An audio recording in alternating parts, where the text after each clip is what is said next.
Hello guys, welcome to another tutorial. In this tutorial, I'm going to show you how you can insert shapes in Microsoft Excel, right? So that's what I'm going to be looking at in this tutorial. But before you get started, I just want to ask you, like, if this is your first time, please do consider subscribing and hit the notification bell so you get notified every time I upload a new tutorial. So with that being said, let's get started. Now, as you can see, I already have Microsoft Excel open up here, right? So to insert a shape, just come to insert right here, and then you have this.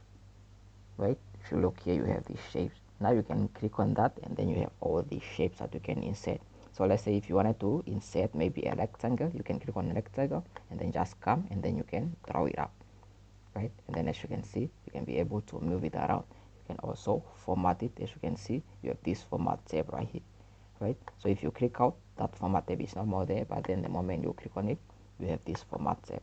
So you can maybe change the fill, the background color, or you can also change the outline, like the shape outline. You can change the color of the outline, like the borders, right?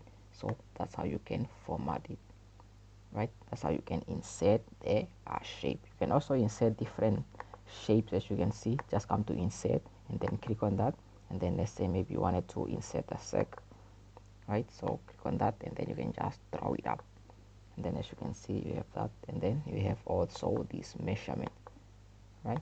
So let's say 1.5, and then that will make it into a circle, and then as you can see, you can also be able to move it around.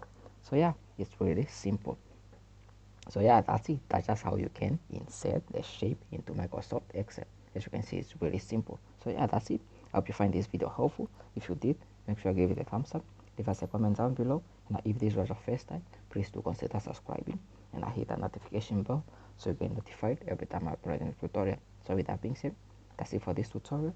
I'll see you guys in the next one. I'm out. Peace, love, and unity.